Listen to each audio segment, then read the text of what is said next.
Good morning. Welcome to the February meeting of the Carter Center Board of Councilors, our first one for 2021. I am Sham Reddy, and I chair the Board of Councilors. 2021 marks 34 years for the Board of Councilors and 39 years since the founding of the Carter Center. Thank you for standing by the Carter Center since 1987, for bringing guests with you and promoting the Carter Center's work and mission to wage peace, fight disease, and build hope. And in a moment, we'll welcome the newest members of the Board of Councilors, many of whom are watching the broadcast today. This is our third virtual meeting, and while vaccines are being used to combat the COVID-19 pandemic, we expect our next couple of board meetings to be virtual as well. Even in a virtual format, we are staying close to our standard meeting model and have a fine group of speakers, including Carter Center CEO Paige Alexander and Carter Center Board of Trustees Chair Jason Carter, and three very compelling presentations. As always, we welcome first the members of Atlanta's diplomatic community. We are so honored to have several consuls general and honorary consuls with us virtually, and we look forward to introducing each of them by name the next time we can gather together in person. And as they were encouraged to do, our members have invited many guests to our virtual meeting, and we welcome them all from wherever they hail from across the world. President Carter recently asked several new members to join the Board of Councilors, and I am so happy to introduce those who have accepted the call to serve as our newest councilors. Brad Alexander, a partner with Impact Public Affairs. Sue Belke, President of Asset Intelligence Informa. Shalia Forte, Director of Southeast of Pandora Radio. Dr. Janine Franco, the Village Vets of Decatur. Joe Chiani, the CEO and Chairman of the Board of Massimo Corporation. Lara Nador, the President of CHEP North America. Amol Naik, a Principal at Squire Patton Boggs. Jason Perry, the Office Managing Partner at Grant Thornton. Mark Perung, President of Atlanta Beverage Company. Dr. Praveen Reddy with Reddy Aesthetic Institute. Sachin Shailendra, the President of SG Contracting. Fahim Siddiqui, the Senior VP of Information Technology at the Home Depot. Laurie Speed with Speed & King Law Firm. John Tien, Managing Director at Citigroup. Carol Tomei, the Chief Executive Officer at UPS. William Vogel, Managing Principal at Montag & Caldwell. And I'm delighted to introduce our two newest life members to the Board of Councilors, and they are Dot Pageant and Jerry Rosenthal. Congratulations and thank you for your service on the Board of Councilors and your support for the Carter Center. A big welcome to our newest members. I have only one item of board business today, particularly for our new members and also for our guests. I want to explain that the program we will see today is standard for our virtual meeting and closely models the Board of Councilors' famous in-person breakfast meetings. This morning, we will hear presentations about three of the Carter Center's dozen or so programs and initiatives. We will hear from the Carter Center CEO, Paige Alexander, and Chair of the Carter Center Board of Trustees, Jason Carter. And we will direct a couple of video questions to both Paige and Jason. At our next meeting in June, we will hear about 3 or 4 different programs and so on at future meetings, so that over the course of a year and over the course of your term, you will become an expert on the center's work of waging peace, fighting disease, and building hope. With this knowledge, members and guests are encouraged to spread the word of the great work of the Carter Center. On our agenda today, Dr. Gregory Nolan, Director of the Lymphatic Filariasis Elimination Program, will report on progress against lymphatic filariasis and malaria on the island of Hispaniola, shared by both Haiti and the Dominican Republic. Then, Laura Newman, Director of the Rule of Law Program, will preview the Inform Women, Transform Lives campaign. Then Nathan Stock, Consultant to the Conflict Resolution Program, will speak on the Center's violence prevention work around the U.S. elections. Finally, in the second half of our program, Carter Center CEO Paige Alexander and Carter Center Trustees Chair Jason Carter and I We'll discuss the opportunities and challenges that the Carter Center faces and take questions from members. Now, to our first speaker. Dr. Gregory Nolan, in 2020, was named director of the Carter Center's River Blindness Elimination Program, the Lymphatic Filariasis Elimination Program, and the Schistosomiasis Control Program, as well as the center's Hispaniola Initiative. Dr. Nolan joined the Carter Center in 2011 as an epidemiologist for the center's Malaria Control Program. Before that, Dr. Nolan worked as a project manager for the University of Minnesota Malaria Research Program in Kenya. And prior to that, Dr. Nolan was a guest researcher at the U.S. Centers for Disease Control and Prevention's Division of Parasitic Diseases. Greg earned his bachelor's degree from Davidson College, and he earned a doctoral degree in molecular microbiology and immunology from Johns Hopkins University's Bloomberg School of Public Health. And he holds a Master of Public Health degree in global epidemiology from the Rollins School of Public Health at Emory. Thank you, Sham. First, let me begin by thanking all of you listening this morning for your interest in and support for the work of the Carter Center. This morning, I'd like to share about our efforts to eliminate lymphatic filariasis, or LF, in Hispaniola. Lymphatic filariasis is probably an obscure disease for many of you. It's a parasitic infection transmitted by mosquitoes that affects an estimated 120 million people in tropical and subtropical areas. It was even known to occur in Charleston, South Carolina, up until the early 20th century. The adult parasites inhabit lymphatic vessels, causing dysfunction that can lead to massive swelling of the legs, thus giving rise to the common name for the disease, elephantiasis.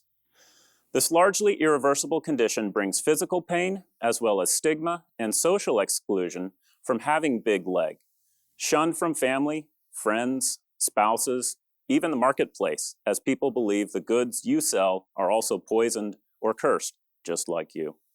So in many ways, those who suffer from LF also suffer in obscurity. In the Americas region, only 4 countries, Haiti and the Dominican Republic, who share the island of Hispaniola, along with Brazil and Guyana, remain endemic for LF. The goal of the Carter Center's Hispaniola Initiative is to assist the Ministries of Health in Haiti and the Dominican Republic to eliminate LF as well as malaria from their shared island. This photo shows President Carter meeting with the heads of state in both countries in 2009, soon after the launch of the Hispaniola Initiative. At baseline, around the year 2000, mapping studies revealed that all of Haiti and 3 major areas in the Dominican Republic were LF endemic and in need of mass drug administration, or MDA, to prevent transmission.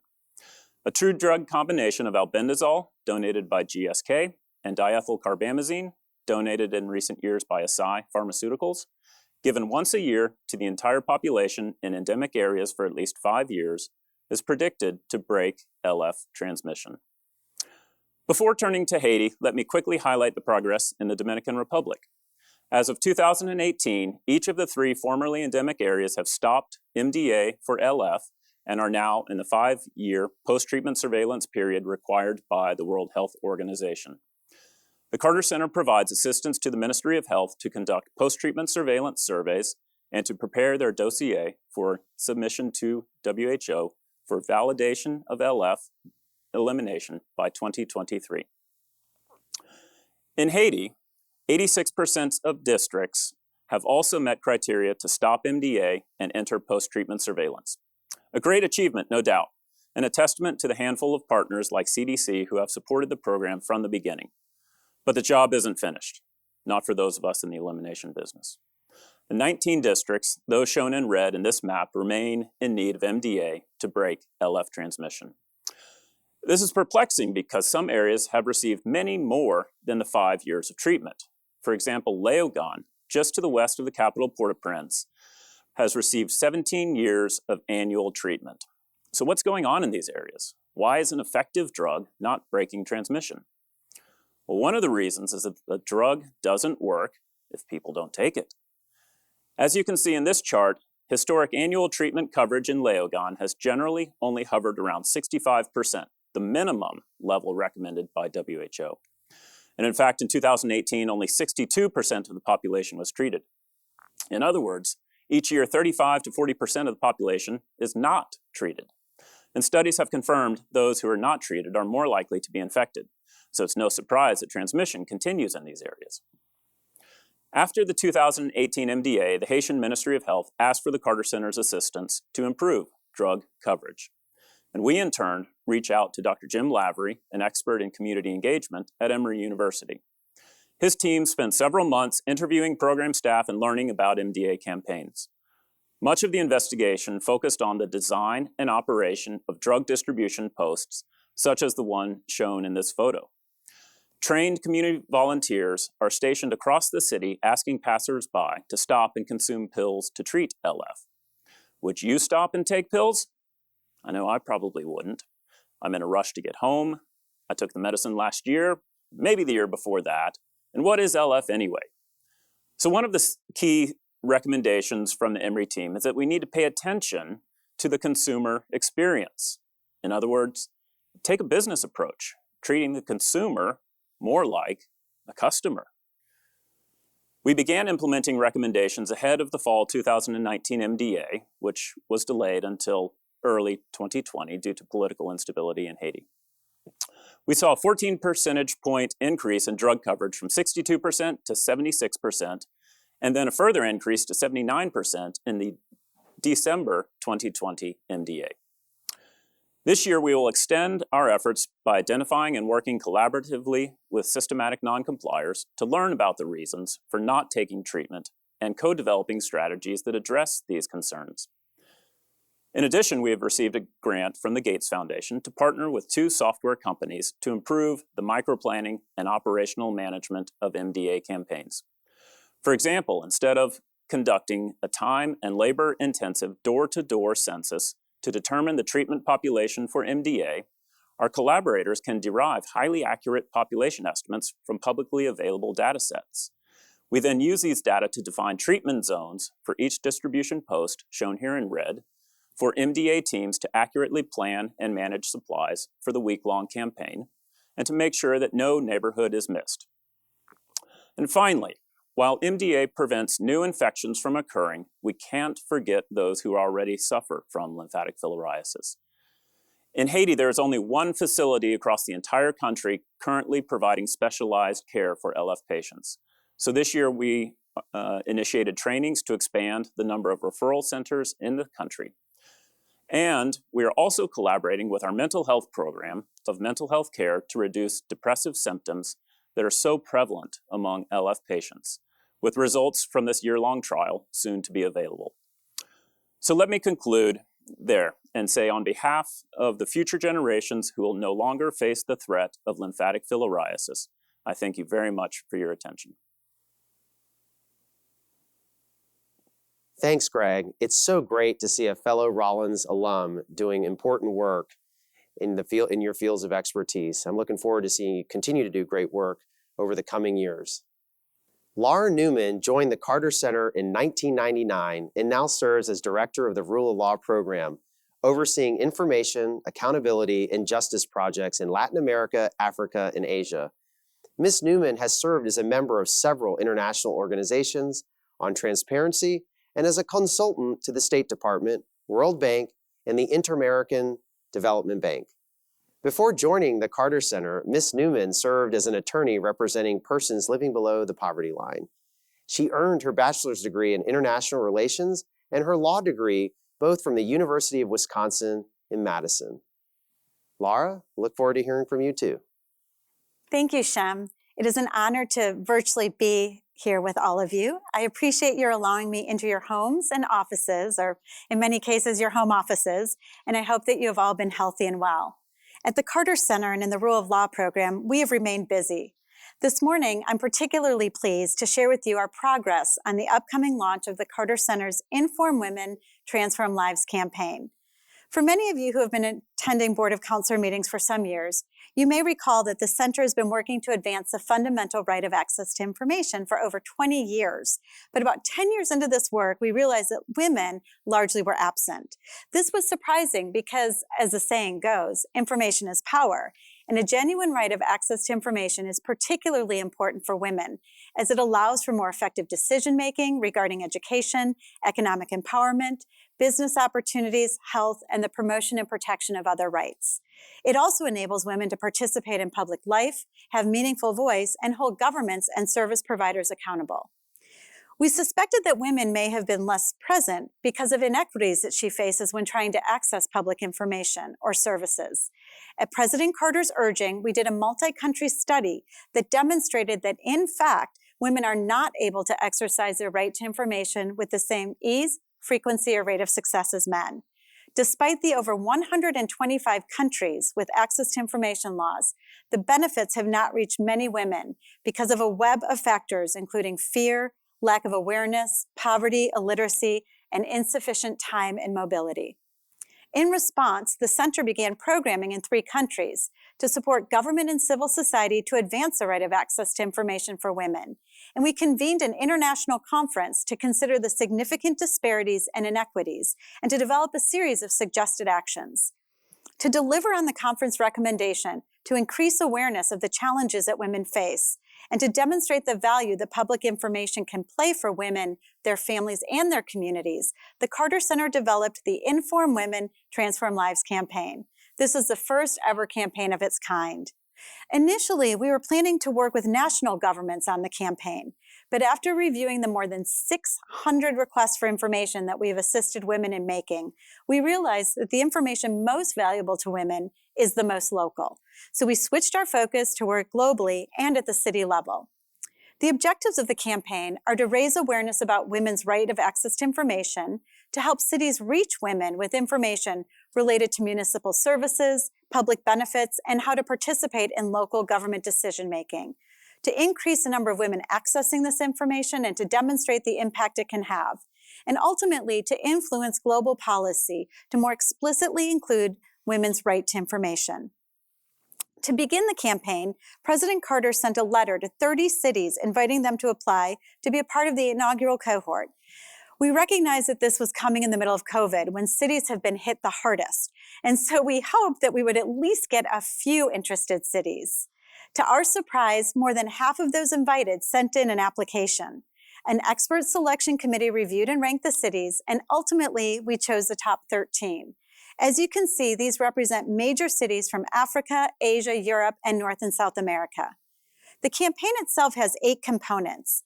The media component will be used by the center and the cities to raise awareness generally about women's right to information and how information can support women to access municipal services. This will include animated videos, billboards, posters, public service announcements, and social media posts for Twitter, Instagram, and others. A core component of the campaign will be the city's efforts to assure that women receive information about their chosen theme. Over the past 2 months, we've been working with each of the cities to identify services or programs that they have, but that women are not accessing because of a lack of information. Each city is selecting a topic that is important for women in their community. And in addition, they are sometimes selecting a subpopulation of women or a specific part of the city to target. I'm thrilled about the diversity of ideas and the incredible commitment of the cities.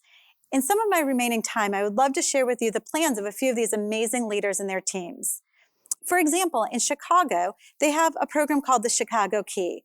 It's a card that serves multiple purposes, including being a valid identification card, providing access to public services such as transportation and libraries, reduced cost pharmaceuticals, and others. The key is free and targeted toward low-income families, homeless, and women survivors of domestic violence. But unfortunately, a lot of people haven't heard about the key or been able to get it. Through the Inform Women, Transform Lives campaign, we are working with Chicago to disseminate more information to women, particularly women of color, about the key, how to apply, and its benefits. Together, we will track the number of women who get the key and how it is used in order to show the impact that this information and the key itself can have. In Amman, Jordan, the mayor and his team decided to focus on women's economic empowerment, particularly for those women with cottage industries where they make food and crafts in their home for sale. This is super important at this point because, well, often women aren't allowed out of the house, and now with COVID, it's even harder for women in Amman. But a license is necessary in order to legally sell homemade goods. The city provides this license, but haven't seen many women requesting it. Through the Inform Women Transform Lives campaign, the City of Amman will be focusing on areas where the most marginalized women live to provide information about training opportunities, how to apply and receive the license to sell goods from their homes, public spaces where they can safely sell goods, and even the potential for small loans. In Monrovia, Liberia, they're focusing their campaign in the slum areas. After a number of internal consultations, the city came to us with the idea of focusing on solid waste management. Garbage. At first, I was a bit skeptical, but as they explained, in the slum areas, women are burning or burying their garbage or throwing it into the river. This is causing poor air quality and serving as breeding grounds for mosquitoes, which in turn leads to increases in malaria. The city wants to share information with women in these communities on where they can safely dispose of their garbage, how they could recycle or compost their garbage, and even how they could start their own small enterprises collecting garbage for the city and making money. In Colombo, Sri Lanka, we were told that an estimated 90% of women have been harassed, threatened, or attacked in public spaces, particularly public transportation, but that only 4% have ever made official reports. The city's mayor, the first time they've ever had a woman mayor, believes that there's a lack of information about women's rights in public transport and what they can do if these rights are being violated. The city developed a mobile safety app for women, but few are aware of it. Through the Inform Women Transform Lives campaign, the City of Colombo will share information about women's rights to safety and about the new app.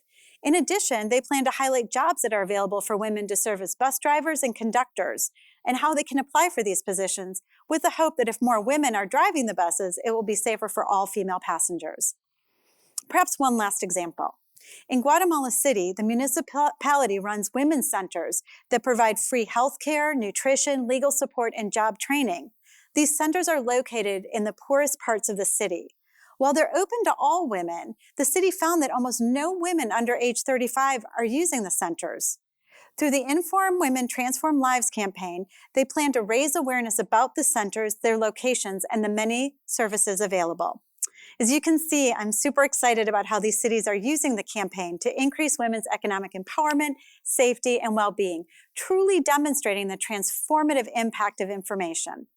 To further support the cities, we have developed a resource guide and have been holding weekly roundtables and will continue to provide opportunities for peer-to-peer learning.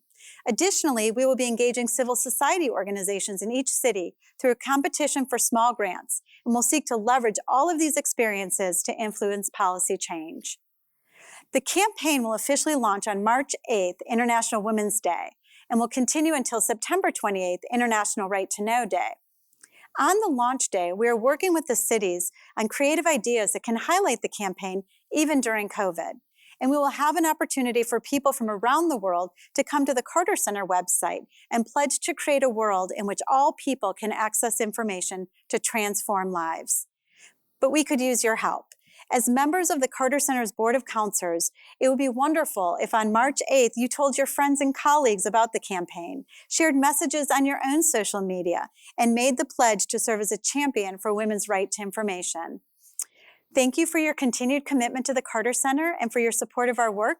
I look forward to being back here again in the future to share all of our successes in the Inform Women Transform Lives campaign. Thank you.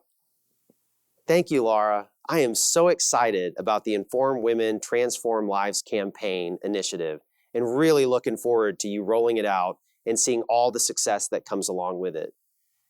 And let's move on to Nathan Stock, who has served as a consultant and project manager for the Center's Domestic Political Violence Mitigation Project since last year.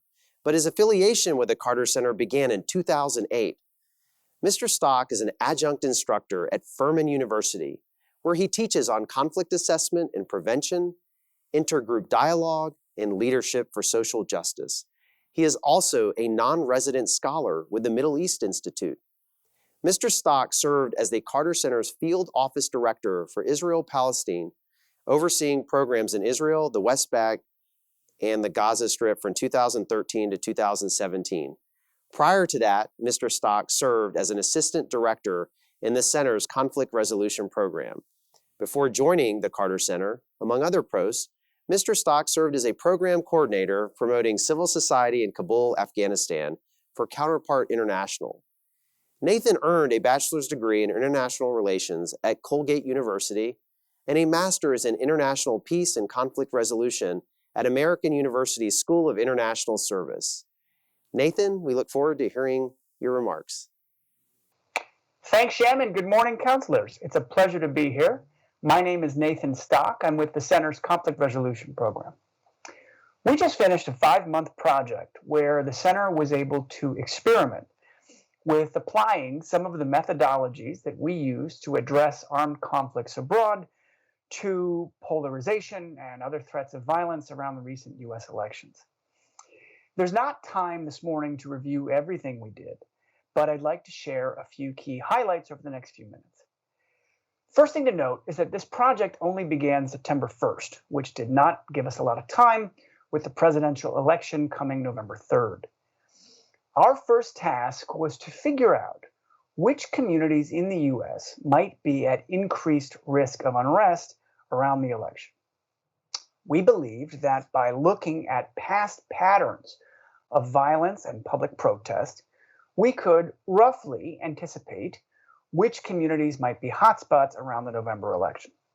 So, working with Princeton University and an excellent data analyst, we began to aggregate a variety of publicly available data sets. In particular, we looked at data on police shootings, militia activity. We went back to the 2016 presidential election results by county. We looked at demographic info and more, and aggregated all of this into an app, such that by the first week of October, this analysis had generated a list of 27 U.S. counties that we saw as being at somewhat increased risk of unrest around the November election.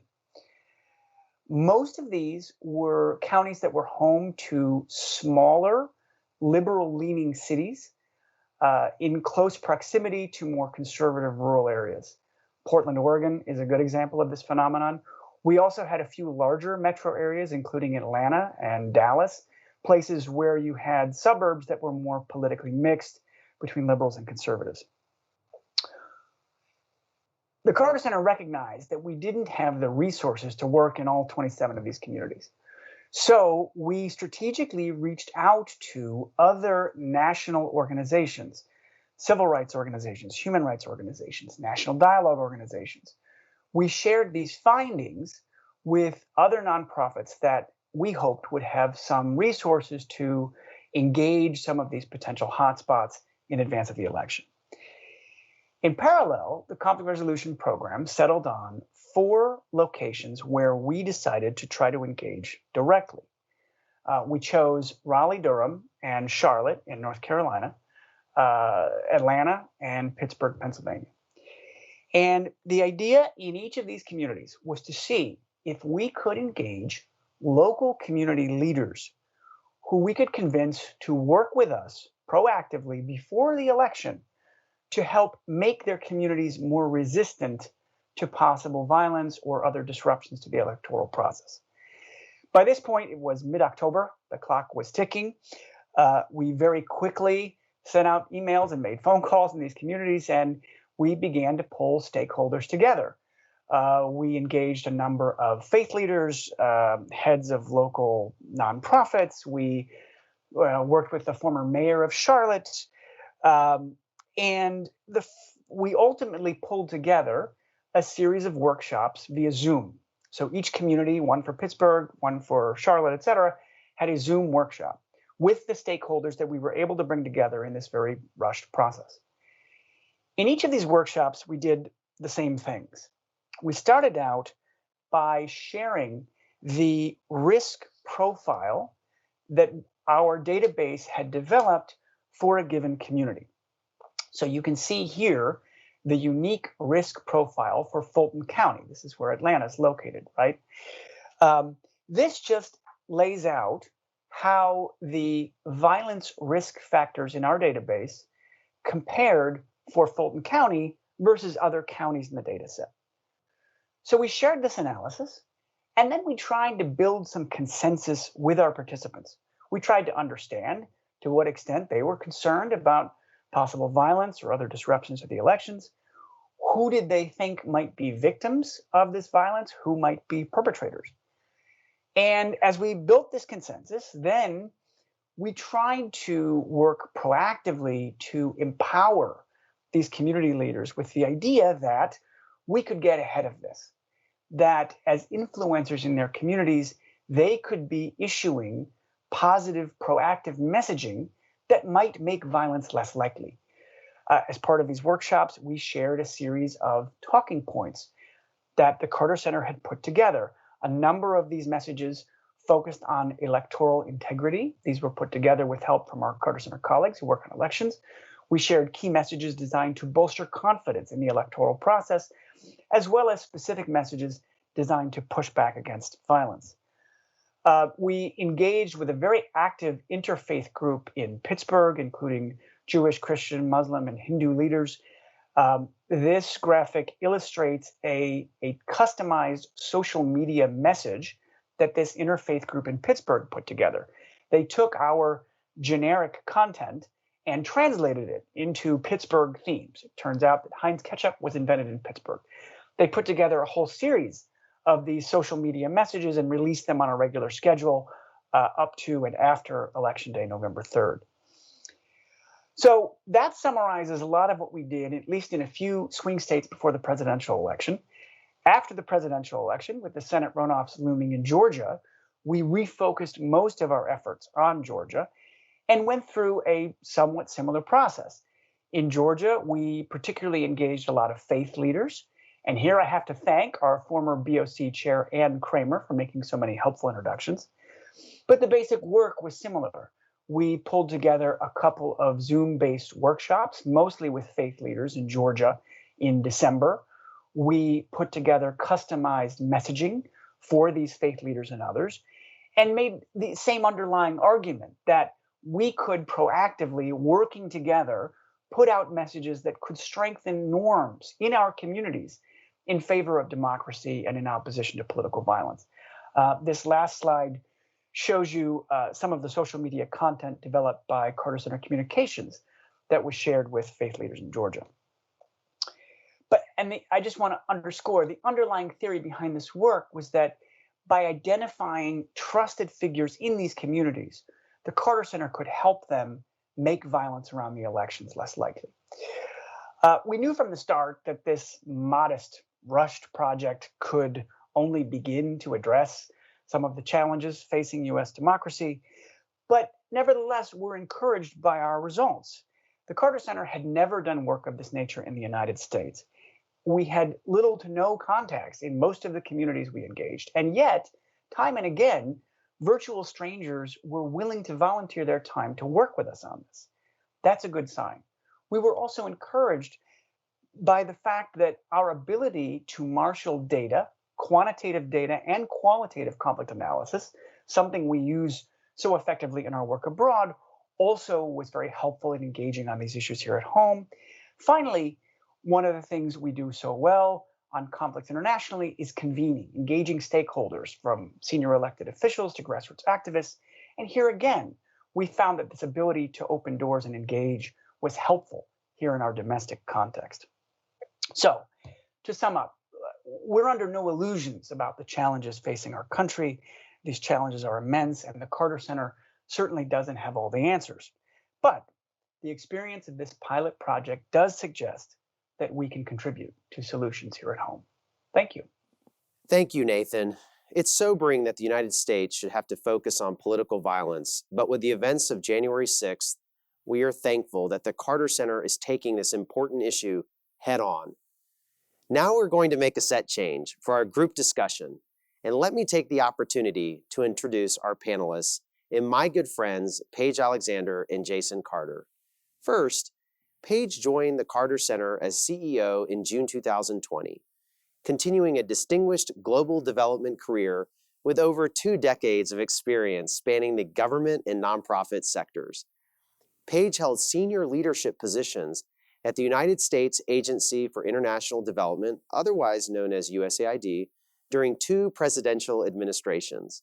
In her highest role with USAID, she led the Middle East and North Africa Bureau, overseeing more than 1,000 employees, programs in 12 countries, and a budget of more than $1.4 billion.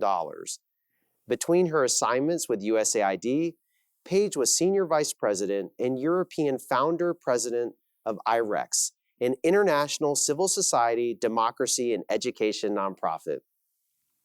Before her appointment to the Carter Center, she served as Executive Director of the European Cooperative for Rural Development in Brussels and Amsterdam, two of my favorite cities, working to improve the livelihoods of farmers, families, and communities in Africa.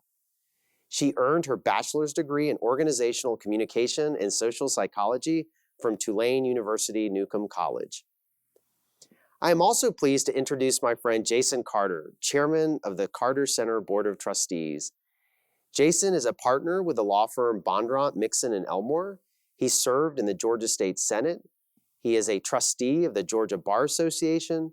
He's a former United States Peace Corps volunteer, having served in South Africa.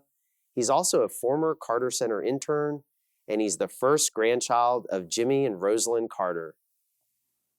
Well, we finished our set change, and now it's time for our fireside chat with both Paige and Jason. So I'm going to kick it off with a question for Jason.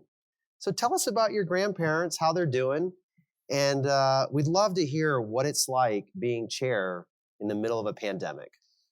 Thanks, Sham. It's great to see you as always. My grandparents are doing great. They are down in Plains like everybody else. They're in essence stuck at home, but they're doing well. We saw them, of course, like everyone else in the world, only limited ways in the last year. But we were down there in December with my kids and spending time with them. And they've watched the impact of the pandemic. They've watched this political moment in our history with the same kind of concern and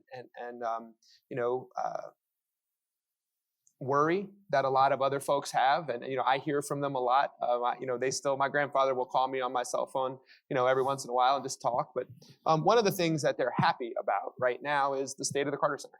It really is a moment where we are undergoing both a great, positive change at the center, and that's seeing not just new board members. We dramatically diversified our board this year. We added 4 new board members that are remarkable people with health expertise, with some deep Africa experience, with communications expertise, that are well respected around the world. Of course, we brought in Paige in the last year.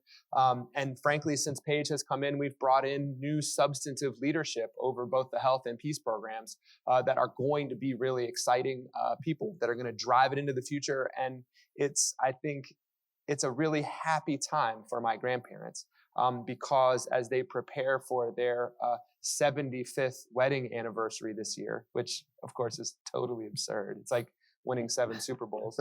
But they know that their legacy is in a good place. They know that the Carter Center is not only solidifying and building on what they have achieved, but we're charging into the future in a really effective way. So I'm excited about it. As you can see, part of that has to do with the dynamic leadership that Paige is bringing. But this is a great moment in the history of the Carter Center. Oh, that's so great to hear. Now, did I hear through the grapevine that President Carter is swimming a lot? On his 75th wedding anniversary, is he turning into an Olympic swimmer? I don't know if he's going to make the Olympics, but he has definitely, he had this really serious fall a year and a half ago, and he's been struggling to recover from that physically. Mentally, he's doing great. But yes, part of what he's doing now is he's swimming. He's walking every day. My grandmother is getting around great. And, part of the problem that them being so close to home is they can't quit solving problems. And so, half the houses that were affected by the Habitat for Humanity in Plains are getting new roofs. They're raising money for all these variety of things in their little hometown. So they're still driving their own way, the way that they always have. They're just doing it like everyone else in a slightly smaller circle, but they're doing good. Yeah. Yeah, that's so great to hear. So great to hear. Well, let's move to you, Paige. So, I think what's on a lot of people's minds is how is the Carter Center actually fulfilling its mission in the middle of a pandemic all across the world? I mean, you have over 3,000 employees from disparate backgrounds with different skill sets and expertise in the far reaches of the world, right? But we're in the middle of a pandemic when you can't interact with each other. You have to socially distance. You've got all kinds of logistics issues. So love to hear about what's going on that front.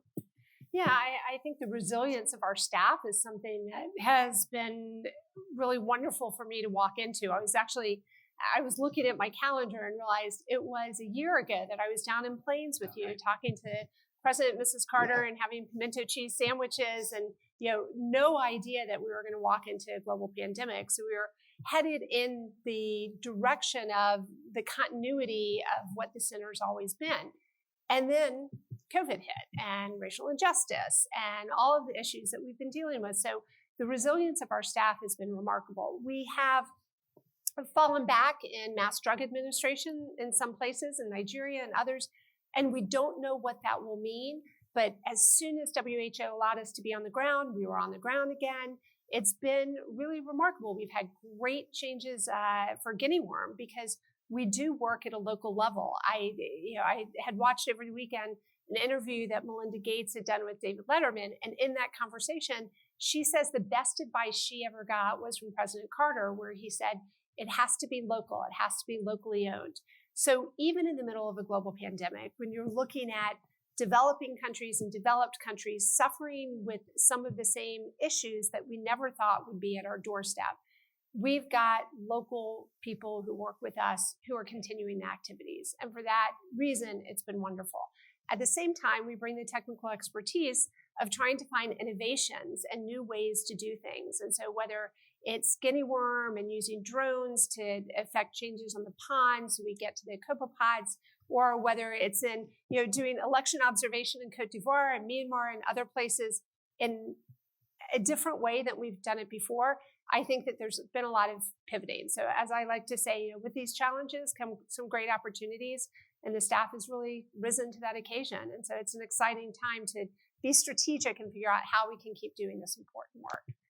And if I could just tag onto that a second, there's a couple of things. Number one, we sometimes forget, the Board of Councilors, which is an Atlanta-based group, forgets that of those 3,000 employees, we have almost as many, or maybe more, I think, in Ethiopia than we do in Atlanta, right? And so we're talking about a truly global organization.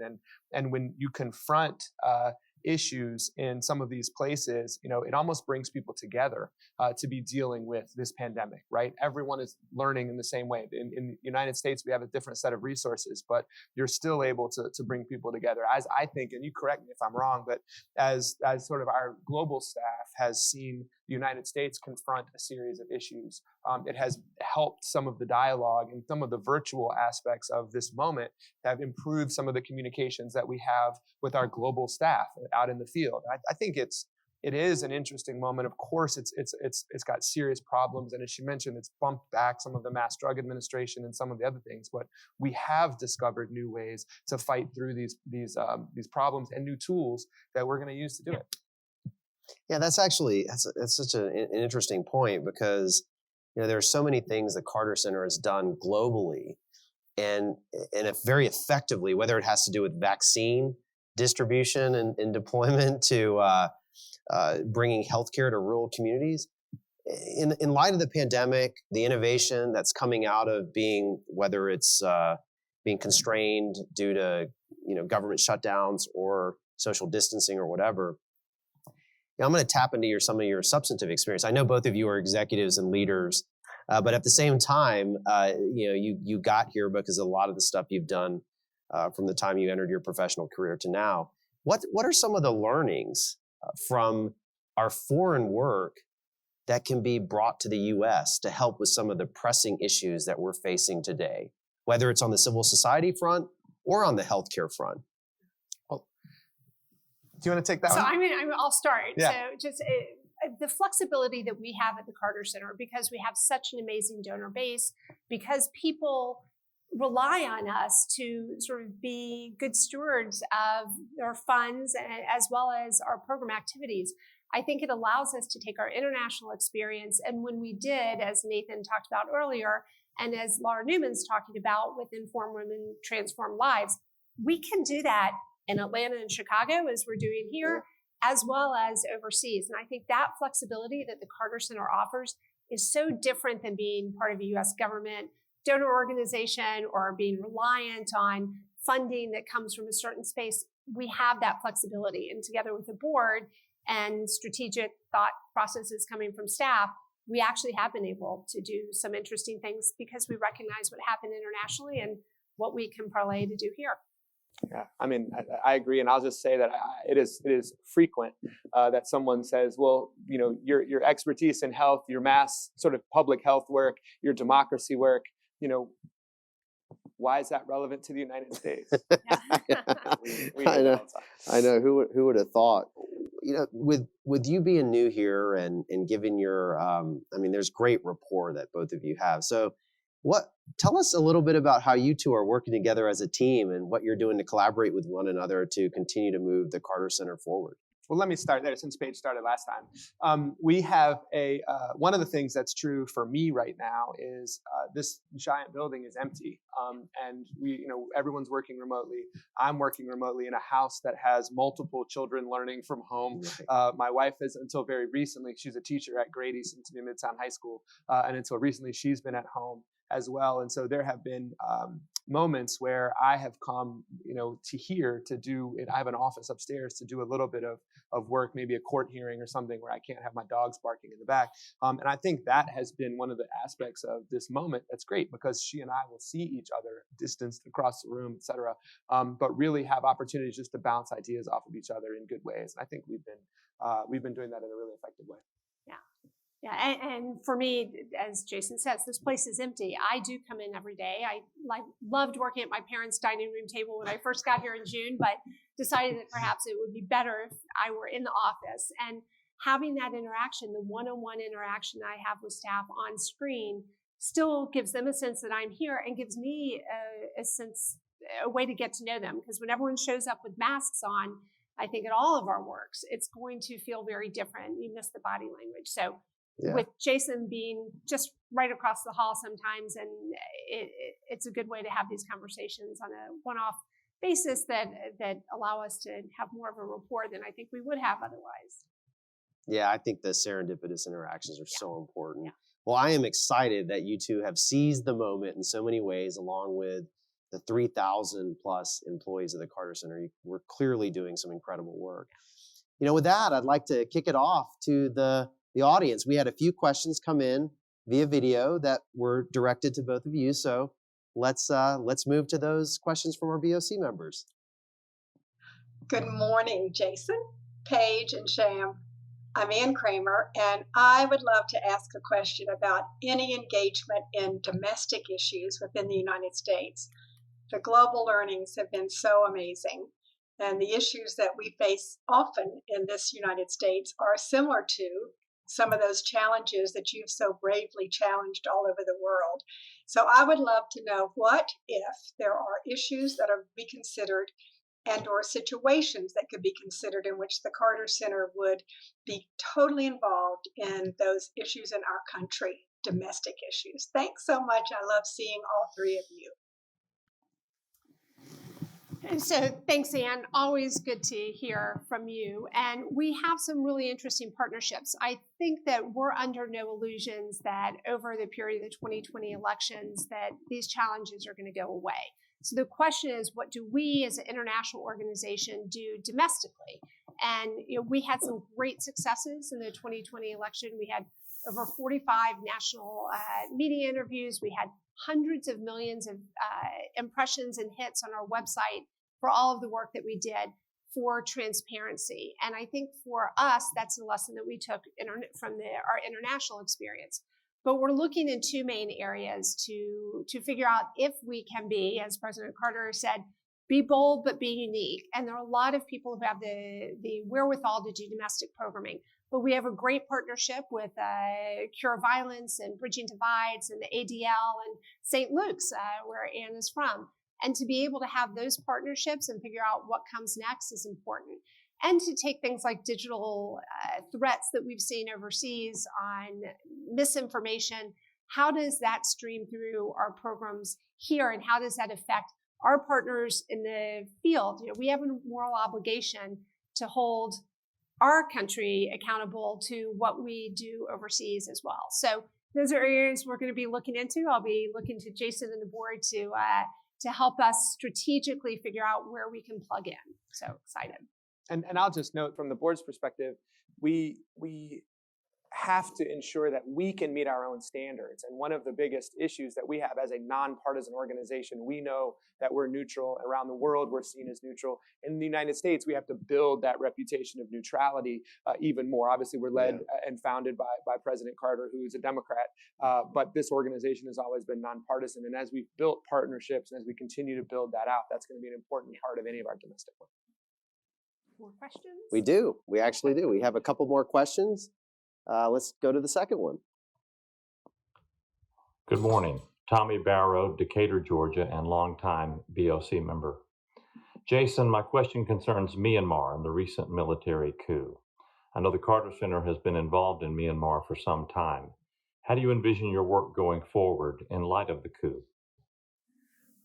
Thank you, Tommy. This is a complicated question. As you know, you joined us in the Carter Center's election observation mission in 2015 when I led that mission along with the great Mary Robinson. That country is a complicated one. That transition, even in 2015, the election was a only partial releasing of power from the military. As you may recall, in that 2015 election and in the current Constitution, the military reserved for itself a quarter of the parliamentary seats, which allowed them effectively to veto any constitutional changes. And the military also held on at that time to the ministries of defense, the ministries of the border, and essentially Homeland Security. And so the military over these last 5 years has been in this power sharing agreement with this slight edge towards democratization. And what has happened after the 2020 election, which the Carter Center also observed in limited ways, they have in essence decided that that's not enough for them. And what we are able to do as we look forward and continue to observe what's happening in Myanmar is to continue to use our past history, the credibility that we have, and sort of the good offices of the Carter Center to continue this democratic dialogue that's been ongoing. This particular coup does look a little bit different than the absolute iron fist that has come down in the past in Myanmar. As they've had elections and as they've embarked over the last 5 or 6 or 10 years, there have been real changes on the ground. And I think it appears that the military understands that. But we'll really have to pay close attention on a personal level. The Carter Center staff has stayed on the ground in Myanmar over the last several years, since you and I were there in 2015. And that group has had serious security concerns over the last few days. They have had their internet reestablished. We have had real contact with them. And we think that they're in a safe place right now. But watching what happens in that country is going to be crucially important. We think this is a different moment than it has been in the past. We're still hopeful that the path to democracy will continue, but the Carter Center will certainly be there using its good offices to do what we can to communicate with the military and others on the ground to continue that path toward democracy. But no doubt this is a serious moment for everyone to pay close attention to Myanmar. Yeah, I got to say, I know we're friends and I'm biased, but it is really good to see the Carter Center expertise rise all the way up to the level of the board chair. that was fantastic. But to the earlier question I asked, I think it's great to see the passion at that level, but especially since you two are collaborating so much, and I think that rapport and the conversations that you have will continue to move the Carter Center in really new and exciting directions. So I really appreciated learning a little bit about Myanmar right there. No problem. Well, let's move on to the next question. We have one more. Hey, Sham. It's your old friend, Laurie Speed. I'm excited about joining the Board of Councilors. I had a question about what the expectations were for us as board members from the Carter Center. Thanks, Laurie. It's so great to have you joining the BOC. Laurie and I go way back to college. We first met when we were 18 years old. Yeah. But anyway, welcome to the board and to the rest of our new members. So we really only ask two things, and that's to attend meetings and to promote the work of the Carter Center. But I'm going to take advantage of my executive privilege here and say that the board really consists of a number of people with incredibly influential networks. And I think there are lots of different ways that counselors can engage with the Carter Center by just thinking about who's in their networks and not only advocating what the center does, but also making connections. So to the extent you can you know something that could be beneficial through a strategic relationship or just an introduction, then by all means, I would encourage you to reach out to Jason, to Paige, myself, and hopefully we can continue to expand those coalitions that have really made the Carter Center one of the most relevant, important organizations in the world. Thanks. And I'll just say, I was going to claim Lori Speed as an old friend too, but I haven't known her as long as you have. I do think it's really important for people to understand how valuable it is to the center and how valuable the Board of Counselors has always been. Those relationships, those connections, the promotion of the center, particularly as we move into this sort of new phase of its existence. Having people understand that here in our hometown, we have this organization that is a giant organization with thousands of employees around the world tackling some of the most relevant, important issues. That being that public face for us in your spheres of influence has always been crucial, remains crucial, and we just appreciate you all. Thank you, Jason. Thanks, Thank you, Paige. This has been a great conversation and looking forward to the next meeting. Again, hope you guys have a great rest of the week, and we look forward to seeing you next time. Thanks so much. Thanks. Before I close, I want to remind you of 2 items. First, looking forward to seeing you at the next meeting of the Board of Counselors on Friday, June 18th. And as counselors, we ask you to continue to attend meetings and proactively support the center in those circles in which you have influence. Thanks again, and see you next time.